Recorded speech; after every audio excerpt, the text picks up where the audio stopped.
Bagaimana jika segala sesuatu yang kamu inginkan sebenarnya sudah menjadi milikmu saat ini juga? Keinginan yang hidup dalam benakmu, apakah itu rasa aman, kesuksesan profesional, atau koneksi yang mendalam, bukanlah sesuatu yang berada di masa depan. Semua itu sudah ada di dalam dirimu, menunggu untuk disingkapkan. Ketika kamu memahami bahwa apa yang kamu inginkan juga menginginkanmu, segalanya berubah. Alih-alih terus mengejar tujuan yang tampak jauh, kamu mulai mengarahkan perhatian ke pusat pengalamanmu, yaitu kesadaranmu sendiri. Disinilah, dalam ruang batin yang hening dan penuh kehadiran, kita memegang visi tentang masa depan, seolah-olah ia sudah nyata.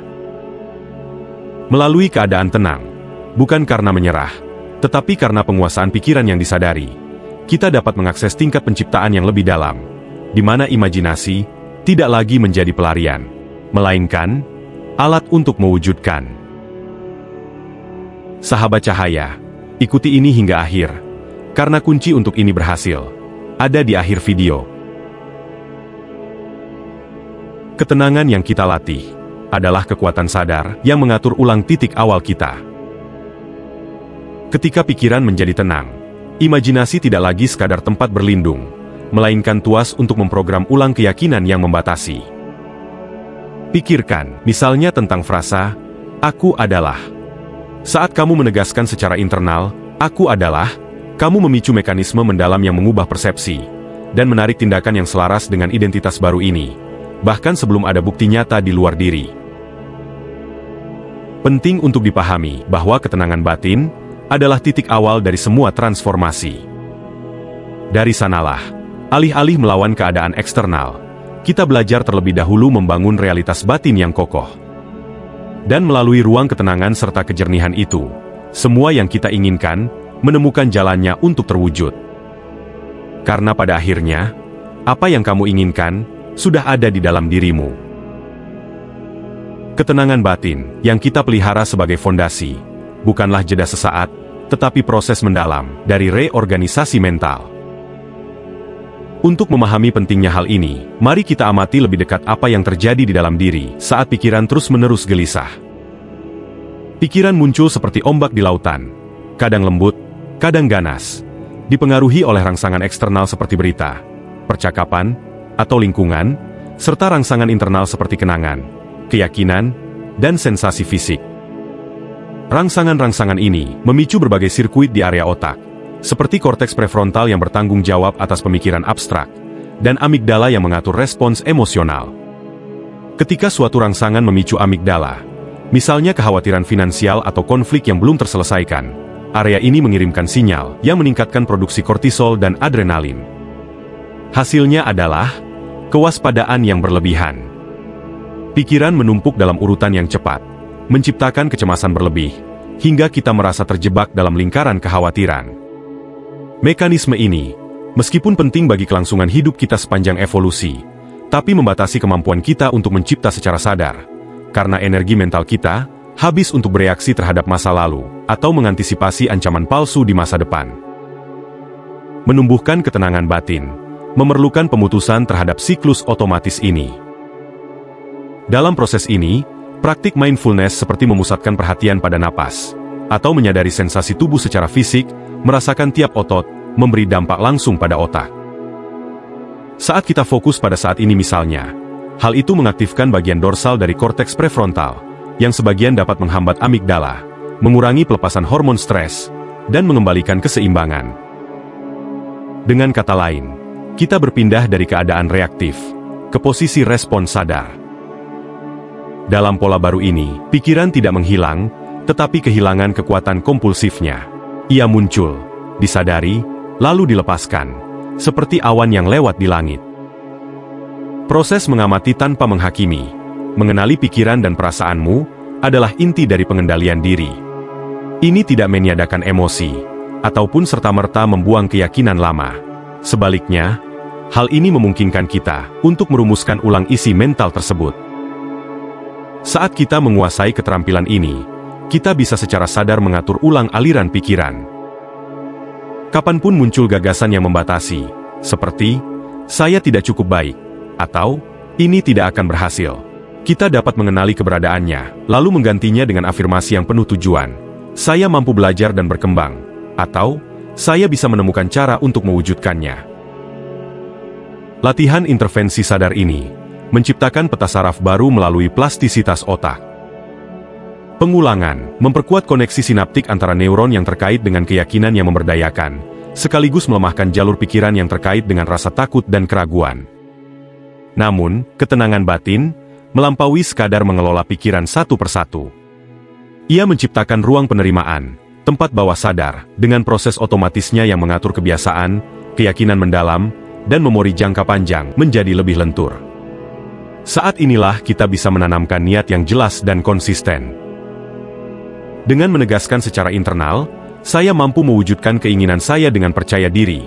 Kita memberi arahan yang jelas kepada bawah sadar untuk mengatur ulang pola perilaku. Setiap jeda sadar untuk menumbuhkan ketenangan batin, entah 1 menit pernapasan dalam sebelum memulai tugas, atau momen singkat pengamatan sadar saat berjalan, memperkuat sirkuit saraf untuk pengendalian diri dan kejernihan. Lambat laun, praktik ini menjadi otomatis, dan pikiran kita memperoleh kelincahan untuk memilih pikiran-pikiran yang selaras dengan arah yang telah kita tetapkan. Dan saat kita mencapai keadaan tenang ini, kita membuka jalan untuk mengalami kekuatan dari Aku Adalah. Perintah batin ini mendefinisikan ulang siapa diri kita, dan membimbing seluruh realitas hidup kita. Ketika kita mengucapkan secara internal kata-kata Aku Adalah, kita tidak sekadar membuat pernyataan sederhana, tapi kita sedang mengaktifkan sebuah program mendalam yang membentuk persepsi, biologi, dan tindakan kita. Pikiran bawah sadar, yang bertanggung jawab hingga 95% proses yang mengatur emosi, perilaku, dan reaksi naluriah, menafsirkan Aku Adalah sebagai perintah mutlak, instruksi perangkat lunak, yang mulai mengatur cara kerja internal tubuh. Secara teknis, setiap kali kita menegaskan sesuatu dengan Aku Adalah, kita menciptakan potensi listrik dan kimia dalam otak. Area di korteks prefrontal yang memproses bahasa dan makna, mengirimkan sinyal ke hipokampus dan amigdala, yang lalu mengukuhkan afirmasi tersebut, sebagai memori jangka panjang, dan mengatur pelepasan neurotransmitter seperti dopamin dan serotonin. Dengan kata lain, saat kamu berkata, saya percaya diri, sistem saraf kita tidak hanya mencatat gagasan ini, tetapi juga menghasilkan zat-zat yang menimbulkan rasa aman dan kesejahteraan, menyelaraskan tubuh dan pikiran dengan identitas yang diinginkan. Sebagai contoh, jika kamu mengulang dalam pikiran, saya mampu, selama beberapa tarikan napas, kamu sedang mengirimkan perintah langsung kepada pikiran bawah sadar. Setiap pengulangan memperkuat koneksi sinaptik yang terhubung dengan rasa percaya diri. Dalam hitungan detik, kamu akan merasakan perubahan halus. Ketegangan berkurang. Dialog internal yang bersifat kritis, perlahan, tergantikan oleh nada yang lebih mendukung. Postur tubuh pun menyesuaikan secara alami. Bahu tegak, pandangan mantap, seolah-olah tubuh mulai mencerminkan apa yang telah Anda nyatakan. Ketika Anda mengulangi pernyataan, Aku Adalah, dengan keyakinan yang cukup, pikiran mulai secara tidak sadar menyaring persepsi yang bertentangan dengan afirmasi tersebut. Jika Anda mengidentifikasi diri sebagai Aku Adalah pribadi yang kreatif, maka Anda akan mulai menyadari peluang, ide, dan referensi kreatif di sekitar Anda, alih-alih terfokus pada hambatan atau kritik. Ini seperti sebuah proses penyelarasan. Keyakinan melahirkan perilaku, perilaku menghasilkan hasil, dan hasil-hasil itu pada akhirnya semakin memperkuat keyakinan awal. Namun, penting untuk dipahami bahwa efektivitas dari bahasa internal ini sangat bergantung pada kualitas pengulangan. Afirmasi yang samar atau yang tidak terhubung dengan pengalaman nyata akan berdampak sangat kecil. Oleh karena itu, afirmasi diri harus bersifat spesifik dan dapat dirasakan. Sebagai contoh, aku mampu memimpin rapat dengan kejelasan dan empati, akan jauh lebih efektif daripada afirmasi umum seperti, aku hebat. Semakin banyak detail yang Anda kaitkan dengan frasa tersebut, visualisasi, sensasi fisik, nada suara dalam hati, maka semakin mudah alam bawah sadar mencatat dan mengeksekusi perintah itu. Pada dasarnya, Aku Adalah merupakan bahasa penciptaan yang paling mendasar. Melalui pernyataan ini, kita menulis ulang kisah-kisah internal yang telah usang dan membentuk narasi baru yang penuh kekuatan. Dan ketika kita menguasai pemicu ini, kita mulai menentukan siapa diri kita, bukan menjadi tawanan dari pikiran lama. Setelah ketenangan dijadikan fondasi, kita membuka pintu menuju tingkat penciptaan yang lebih halus, yaitu imajinasi sadar. Momen ketika pikiran kita terlepas dari dunia luar dan berkomunikasi langsung dengan alam bawah sadar. Untuk melakukannya, kita perlu mengakses ambang batas antara terjaga dan menjelang tidur, saat di mana pikiran melambat secara alami. Ruang mental ini, yang mirip dengan ambang tidur, adalah kondisi di mana kesadaran melayang di antara keadaan sadar dan tidur. Pada titik transisi ini, otak memasuki gelombang theta, yang mendukung plastisitas neuron, dan menjadi sangat reseptif terhadap gambaran, serta perintah, yang kita pancarkan dari dalam. Dengan menutup mata dan membiarkan tubuh rileks tanpa benar-benar tertidur, kita menciptakan kekosongan internal, bukan dalam arti ketiadaan, tetapi sebagai ruang penerimaan, di mana gambar-gambar mental memiliki kekuatan yang diperbesar. Dalam kondisi ini, tujuan kita adalah menjalin dialog dengan alam bawah sadar. Untuk mempraktikannya, mulailah dengan menemukan tempat yang tenang di mana Anda tidak akan terganggu. Duduklah dengan tulang belakang tegak, atau berbaring dengan posisi tubuh nyaman, tetapi jangan sampai benar-benar tertidur. Pejamkan mata, dan secara perlahan, kurangi perhatian terhadap dunia luar seperti suara, cahaya, dan sensasi suhu, sambil membiarkan tubuh rileks pada setiap titik kontak, kaki, tungkai, pinggul, tubuh, bahu, dan kepala. Pada saat latihan ini, sekadar menutup mata tidaklah cukup. Pelepasan sejati membutuhkan penghentian sementara dari pendengaran aktif. Alih-alih berusaha menghilangkan suara atau cahaya, amati mereka tanpa bereaksi, seolah-olah semuanya jauh dari Anda. Pengamatan tanpa keterlibatan ini membuat area otak yang bertanggung jawab atas perhatian selektif melepaskan sumber dayanya ke area yang terkait dengan proses imajinatif. Inilah momen ketika keterlibatan dalam adegan internal menjadi semakin kuat. Setelah itu, arahkan fokus Anda pada napas. Tarik napas, sambil menghitung hingga 4 dalam hati. Tahan selama 2 detik, lalu hembuskan perlahan selama 6 hitungan. Saat melakukannya, lakukan pemindaian tubuh secara mental, dari kaki, tungkai, tubuh, lengan, leher, dan biarkan setiap otot merileks. Dengan tubuh yang tenang, undang pikiran Anda untuk memproyeksikan gambar sederhana namun bermakna. Bisa saja Anda membayangkan menerima pujian yang tulus, meluncurkan proyek baru, atau merayakan sebuah pencapaian. Fokuslah pada detail konkret, warna, suara orang-orang, aroma. Misalnya, bayangkan diri Anda sukses menyelesaikan presentasi, mendengar tepuk tangan, dan melihat wajah-wajah tersenyum di sekitar. Saat Anda menjelajahi adegan tersebut, pertahankan perhatian pada sinema internal, dan tetap tidak terpengaruh oleh rangsangan sensorik dari luar. Jangan membuka mata, atau bereaksi terhadap suara. Pelepasan dari realitas fisik ini penting, agar alam bawah sadar memahami bahwa, apa yang Anda visualisasikan, memiliki prioritas dibanding kesan fisik sesaat. Namun, visualisasi saja tidak cukup. Anda harus merasakannya. Kaitkan emosi positif seperti rasa syukur, antusiasme, dan kebanggaan terhadap adegan yang diciptakan. Sensasi-sensasi ini akan memicu pelepasan dopamin dan oksitosin, memperkuat jalur saraf yang menghubungkan gambar dengan keadaan emosional yang diinginkan. Semakin nyata pengalaman tersebut, termasuk sensasi fisik, seperti hangatnya senyuman, atau kokohnya jabat tangan, semakin dalam kesan yang tertanam. Emosi yang dihasilkan dari adegan imajinasi bertindak sebagai pemicu kimia di otak yang melepaskan zat-zat yang memperkuat keadaan internal yang diinginkan. Metode ini, pada hakikatnya adalah sebuah doa kreatif. Sebagaimana dalam doa, Anda menyerahkan kehendak pada sesuatu yang lebih besar. Di sini Anda menyerahkan sistem internal Anda kepada keyakinan bahwa apa yang Anda inginkan telah menjadi nyata. Dengan mengulangi latihan ini secara teratur, alam bawah sadar mulai bekerja untuk menyelaraskan pilihan dan perilaku Anda dengan realitas mental yang baru. Ketika kita kembali ke ritme kehidupan sehari-hari, kita menjaga benih emosional yang telah ditanam dalam momen singkat tersebut tetap hidup. Setiap kali menghadapi tantangan, saat kita bernapas dan mengingat momen kemenangan yang telah dicapai, kita kembali memicu dialog intim antara kesadaran dan alam bawah sadar, memastikan bahwa perilaku, pilihan, dan persepsi kita mengalir selaras dengan realitas baru yang sedang kita tenun. Dengan saluran ini terbuka dan selaras secara halus, pikiran Anda tak lagi berjalan dalam mode otomatis. Setiap pikiran berikutnya mengalir dengan lebih koheran dan penuh tujuan, menyiapkan lahan subur bagi afirmasi, "Aku adalah," dan menjaga aliran manifestasi tetap konstan. Saat kita melangkah lebih jauh dalam perjalanan penciptaan yang sadar, kita tak bisa menghindari tantangan besar, yaitu bukti-bukti sensorik.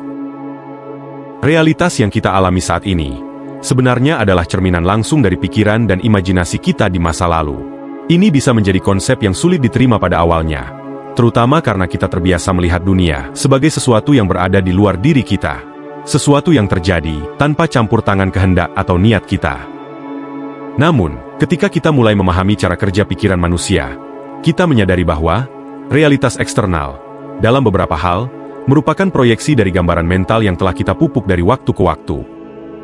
Gambaran-gambaran mental ini tidak hanya dipicu oleh pengamatan kita, tetapi juga oleh keyakinan dan harapan yang kita pegang. Sebagai contoh, ketika kita berulang kali mendapati diri dalam situasi kegagalan atau rasa tidak aman, bisa jadi pola ini merupakan cerminan dari keyakinan yang lebih dalam tentang diri sendiri. Seperti, "Aku tidak cukup baik," atau "Aku tidak pantas meraih kesuksesan." Keyakinan-keyakinan ini tidak muncul begitu saja. Keyakinan dan gambaran mental kita terbentuk seiring waktu berdasarkan pengalaman masa lalu, pesan-pesan yang kita terima dari dunia luar, dan bahkan interpretasi pribadi kita terhadap peristiwa-peristiwa tersebut. Semua ini mengkristal dalam pikiran kita, dan pada akhirnya termanifestasi dalam realitas kita. Kuncinya di sini adalah, begitu kita memahami bahwa realitas kita saat ini sebagian besar merupakan hasil dari gambaran dan keyakinan masa lalu, maka kita memiliki kekuatan untuk mengubah realitas tersebut. Saya ulangi, begitu kita memahami bahwa realitas kita saat ini sebagian besar merupakan hasil dari gambaran dan keyakinan masa lalu, maka kita memiliki kekuatan untuk mengubah realitas tersebut. Banyak orang tidak menyadari bahwa, untuk mengubah kondisi eksternal, kita terlebih dahulu harus mengubah gambaran internal yang menciptakannya. Ini berarti, kita perlu membalikan arah perhatian, tidak lagi berfokus pada bukti fisik tentang apa yang nyata, melainkan pada apa yang kita bayangkan sebagai kebenaran. Proses melampaui bukti-bukti sensorik melibatkan kemampuan untuk membalikan perhatian dari bukti-bukti fisik yang seringkali memperkuat rasa tidak aman kita, dan mengalihkannya ke visi ideal yang ingin kita ciptakan. Sebagai contoh, jika Anda sedang berusaha mewujudkan peluang kerja baru, namun bukti saat ini menunjukkan bahwa Anda belum dipanggil wawancara atau belum menerima tanggapan apapun, sangat mudah untuk terjebak dalam keraguan terhadap proses tersebut. Keraguan dalam hal ini muncul sebagai reaksi alami terhadap bukti sensorik. Anda melihat tidak adanya hasil nyata, dan mulai percaya bahwa visi Anda tidaklah nyata. Disinilah letak rahasia untuk melampaui bukti sensorik. Ketika keraguan atau ketakutan muncul, sangat penting untuk segera mengarahkan kembali perhatian Anda pada visi yang diinginkan. Ini mungkin terdengar sederhana, tetapi sebenarnya membutuhkan latihan dan komitmen. Alih-alih berfokus pada apa yang terlihat oleh mata saat ini, Anda perlu menyambung dengan perasaan, seolah tujuan tersebut sudah tercapai. Membiarkan gambaran yang Anda dambakan menjadi semakin nyata dan penuh muatan emosional. Jika rasa takut atau keraguan muncul, seperti pertanyaan, apakah ini benar-benar akan terjadi padaku? Jangan bereaksi terhadap pikiran tersebut dengan perlawanan. Sebaliknya, perlakukan saja itu sebagai ide yang muncul sesaat. Jangan melekat padanya. Jangan menganalisisnya. Dan yang paling penting, jangan mengidentifikasi diri dengannya. Ini berarti, bahkan ketika rasa takut atau keraguan muncul, Anda harus kembali mengarahkan fokus pada gambaran positif di internal yang telah Anda bangun. Ini memerlukan disiplin mental, karena sangat mudah untuk larut dalam bukti nyata di eksternal saat ini. Namun, perubahan sejati dimulai saat kita mampu melihat melampaui kenyataan fisik dan berfokus pada potensi tak kasat mata yang belum terwujud. Pikiran manusia sangat dipengaruhi oleh pengulangan.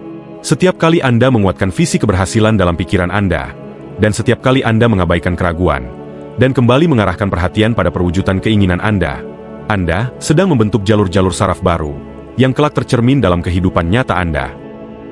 Ini menjadi siklus positif, di mana fokus yang terus-menerus pada visi Anda, memperkuat keyakinan atas perwujudannya, dan bukti eksternal secara perlahan mulai selaras dengan realitas yang Anda ciptakan dari dalam. Proses ini adalah inti dari penciptaan yang sadar, mengubah hubungan kita dengan indera dan bukti fisik. Ketika kita memutuskan untuk tidak lagi membiarkan kegagalan atau ketakutan saat ini menjadi bukti dominan dalam hidup kita, maka kita sedang memilih iman dan kepercayaan pada visi yang telah kita tanam.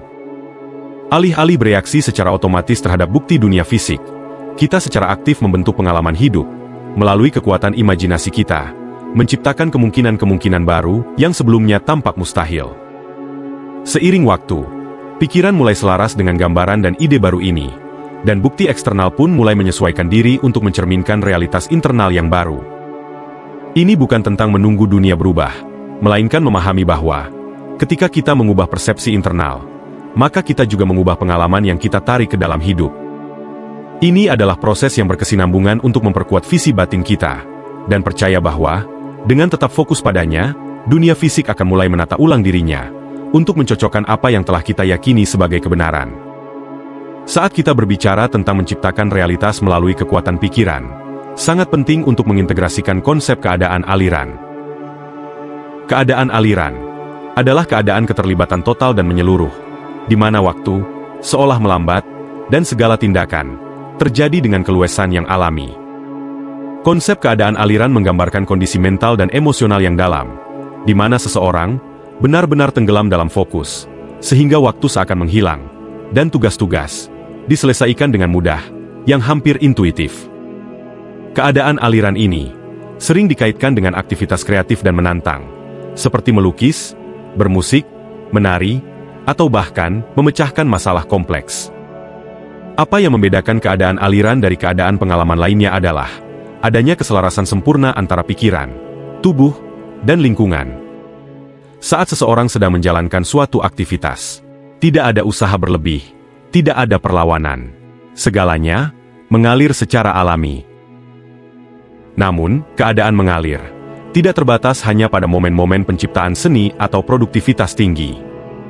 Keadaan mengalir adalah jendela menuju proses kreatif internal, sebuah alat yang kuat, yang dapat digunakan untuk menyelaraskan pikiran bawah sadar dengan perwujudan keinginan kita.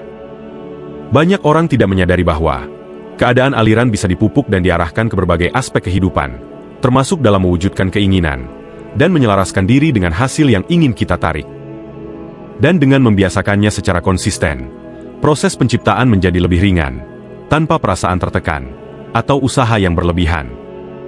Keadaan aliran adalah kondisi mental, di mana Anda merasa sepenuhnya terserap dalam suatu aktivitas. Dalam keadaan ini, keterampilan Anda selaras sempurna dengan tantangan yang sedang dihadapi. Dengan kata lain, ini adalah saat Anda melakukan sesuatu yang membutuhkan konsentrasi penuh, tetapi juga sesuai dengan tingkat kemampuan Anda, sehingga Anda merasa benar-benar terlibat dan terpenuhi dalam prosesnya. Keadaan ini tidak hanya bermanfaat bagi produktivitas, tetapi menawarkan sesuatu yang jauh lebih berharga, yaitu kepercayaan diri. Ketika kita berada dalam keadaan aliran, kita mempercayai kemampuan kita percaya pada momen sekarang, dan kita percaya pada proses. Tidak ada lagi ketidakpastian atau keraguan terhadap apa yang sedang kita lakukan. Rasa takut akan kegagalan pun menghilang, karena kita benar-benar tenggelam dalam aktivitas tersebut, tanpa memikirkan hasil akhirnya. Keyakinan batin ini, rasa berada dalam kendali, dan selaras dengan apa yang kita lakukan, menciptakan ruang yang sempurna untuk mewujudkan niat kita. Keadaan mengalir secara intrinsik terhubung dengan konsep keringanan, karena memungkinkan kita bertindak tanpa memaksakan, tanpa tergesa-gesa, tanpa kecemasan terus-menerus untuk mengendalikan atau memanipulasi hasil. Keringanan berakar kuat pada kepercayaan. Ketika kita mempercayai proses, kita melepaskan tekanan yang diciptakan oleh pikiran, sehingga energi kreativitas dapat mengalir tanpa hambatan. Kepercayaan adalah unsur yang sangat penting, karena tanpanya kita terjebak dalam keraguan yang menimbulkan ketegangan dan menghalangi aliran alami. Pikiran kemudian menjadi terobsesi dengan bagaimana segala sesuatunya akan terjadi, dengan rintangan dan dengan ketidakpastian yang pada akhirnya menghambat perwujudan.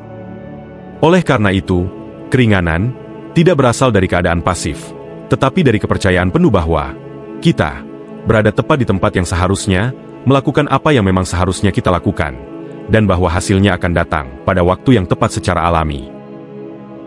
Kepercayaan inilah yang juga memungkinkan kecepatan dalam mewujudkan keinginan. Ketika kita berada dalam keadaan mengalir, kita bertindak dengan kejernihan dan tujuan, membuat kita lebih efisien dalam menjalankan apa yang kita niatkan. Energi kita tidak tersebar karena kebimbangan atau kekhawatiran, tetapi terfokus pada tugas atau tujuan yang sedang kita hadapi. Akibatnya, alam semesta juga lebih cepat selaras dengan niat kita, menghadirkan sumber daya, orang-orang, dan peluang yang dibutuhkan secara mengalir. Sebaliknya, ketika kita tegang, menolak, atau khawatir tentang masa depan, upaya kita menjadi terpecah-pecah, dan proses manifestasi menjadi terhambat. Mempertahankan keadaan mengalir sepanjang hari, bukan berarti harus selalu produktif atau terus-menerus fokus pada satu tugas. Faktanya, mempertahankan keringanan bisa lebih efektif ketika kita mengadopsi pendekatan jeda sadar. Seperti yang telah saya sebutkan sebelumnya, jeda sangat penting untuk menjaga keseimbangan antara fokus dan relaksasi, serta membantu mencegah kelelahan mental. Jeda berfungsi sebagai momen untuk kembali terhubung dengan saat ini, memungkinkan pikiran dan tubuh Anda menyegarkan diri, sebelum kembali masuk ke dalam fokus yang lebih dalam. Salah satu cara sederhana namun sangat efektif untuk membudidayakan keadaan mengalir, dan mempertahankan keringanan sepanjang hari, adalah dengan menyisipkan momen-momen jeda sadar. Ini adalah jeda singkat sepanjang hari, di mana Anda menghentikan semua aktivitas, menutup mata selama beberapa detik, bernapas dalam-dalam, dan kembali menyatu dengan keadaan batin Anda. Jenis jeda ini bukan sekadar teknik relaksasi permukaan. Ini adalah tindakan sadar untuk menghentikan aliran pikiran dan kekhawatiran yang terus-menerus, memungkinkan pikiran Anda untuk menyetel ulang, dan mendapatkan kembali keseimbangan. Momen-momen ini bisa dilakukan di mana saja dan kapan saja. Ketika Anda merasa tekanan mulai meningkat atau kecemasan mulai muncul, berhentilah sejenak, tarik napas dalam-dalam, dan rasakan aliran energi yang berputar di dalam diri Anda. Jeda ini mungkin hanya berlangsung 20 detik, tetapi cukup untuk mengembalikan rasa ringan, menyelaraskan kembali Anda dengan visi dan kepercayaan terhadap proses. Dengan mengintegrasikan jeda sadar ini dan terhubung dengan aliran, proses kreatif menjadi lebih lancar dan cepat. Rahasianya terletak pada melepaskan kebutuhan untuk mengendalikan setiap aspek dari proses. Ketika Anda mengizinkan diri untuk menjadi lebih ringan, lebih percaya diri, dan hadir sepenuhnya, hasil-hasil pun mulai selaras dengan apa yang telah Anda visualisasikan, dan hambatan berkurang. Tindakan mengalir dengan lebih mudah, dan realitas mulai mencerminkan apa yang selama ini Anda ciptakan dari dalam. Keadaan keringanan adalah fondasi bagi manifestasi yang cepat dan mengalir. Keringanan mengurangi rasa takut, keraguan, dan kekhawatiran, yang merupakan penghalang terbesar bagi manifestasi. Ketika Anda merasa ringan dan percaya diri, Anda secara otomatis mulai bertindak dengan lebih berani dan penuh tekad. Pikiran Anda menjadi lebih jernih, tindakan Anda lebih terfokus, dan hasilnya lebih cepat tercapai. Alih-alih terpaku pada hambatan atau ketiadaan hasil langsung, Anda menjadi lebih terbuka terhadap peluang-peluang yang muncul. Dan inilah kuncinya. Dengan tetap berada dalam aliran, Anda tidak melekat pada detail tentang bagaimana segala sesuatunya akan terjadi. Anda mempercayai bahwa semesta sedang bekerja untuk kebaikan Anda. Anda mengizinkan diri untuk hidup di saat ini, bertindak dan mencipta, sambil tetap rileks tanpa harus memaksa atau mengendalikan hasil akhir. Dengan melakukan hal ini, Anda menciptakan semacam medan magnet di sekitar visi Anda, di mana peluang-peluang mulai menyelaraskan diri secara ajaib.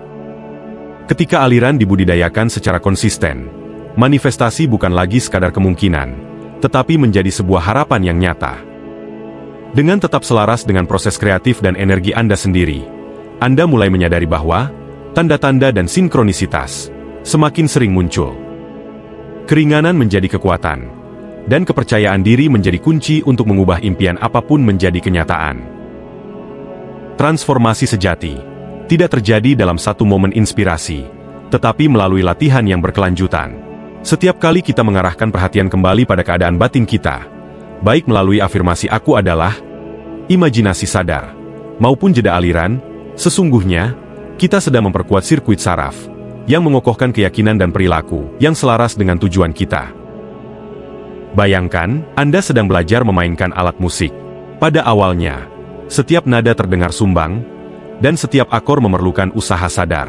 Namun seiring latihan yang konsisten, rangkaian nada tersebut menjadi otomatis, mengalir tanpa perlu Anda pikirkan satu persatu tentang jari atau nadanya. Dengan pikiran, prosesnya sangat mirip. Pengulangan sengaja terhadap praktik-praktik batin membuat proses ini tidak lagi menjadi upaya sesaat, tetapi mulai terintegrasi secara alami dalam kehidupan sehari-hari. Keringanan adalah sekaligus katalisator dan bahan bakar dalam perjalanan ini. Ketika kita menjalani latihan batin kita dengan sikap ringan, tanpa menuntut kesempurnaan atau hasil yang instan, kita melepaskan beban dari pikiran yang berkata, seharusnya seperti ini, dan menciptakan ruang bagi eksperimen serta pembelajaran yang alami. Keringanan ini bukan berarti tidak adanya disiplin. Justru sebaliknya, ini menunjukkan kesiapan untuk gagal tanpa menghakimi diri secara keras, serta kesediaan menerima setiap pengalaman, bahkan yang tampak bertentangan dengan keinginan kita, sebagai data berharga untuk menyesuaikan arah perjalanan kita. Alih-alih menganggap setiap pikiran yang membatasi sebagai kegagalan pribadi, kita menyadari sifatnya yang sementara, dan menggantikannya dengan lembut melalui afirmasi baru. Pengulangan siklus batin semacam ini mendorong terbentuknya apa yang oleh para ahli disebut habitual positif atau kebiasaan yang membangun. Ketika perilaku dan pola pikir yang kita inginkan tidak lagi bergantung pada kemauan keras secara terus-menerus dan mulai menjadi otomatis, energi mental pun terbebaskan untuk digunakan dalam tahapan kreatif selanjutnya. Ketika alam bawah sadar mulai mengenali identitas tertentu, aku kreatif, aku layak, aku percaya diri, sebagai pengaturan dasar atau default, ia mulai mengarahkan persepsi, emosi, dan pilihan kita sesuai dengan konfigurasi baru ini, tanpa perlu usaha sadar yang berlebihan. Dengan cara ini, sepanjang hari Anda akan secara alami mendapati diri Anda semakin selaras dengan keadaan yang telah Anda pilih untuk dikembangkan. Oleh karena itu, menjaga rutinitas harian dalam latihan batin menjadi hal yang esensial. Pilihlah momen-momen penting.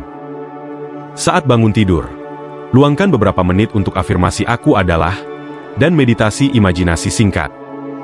Sepanjang hari, usahakan untuk mengambil jeda secara berkala, guna menjaga keadaan mengalir. Dan pada malam hari, kembalilah pada doa kreatif sebelum tidur. Namun, jangan anggap semua ini sebagai tugas yang membebani, melainkan sebagai serangkaian tindakan kecil untuk merawat diri, yang masing-masing berkontribusi pada pengokohan narasi batin yang baru.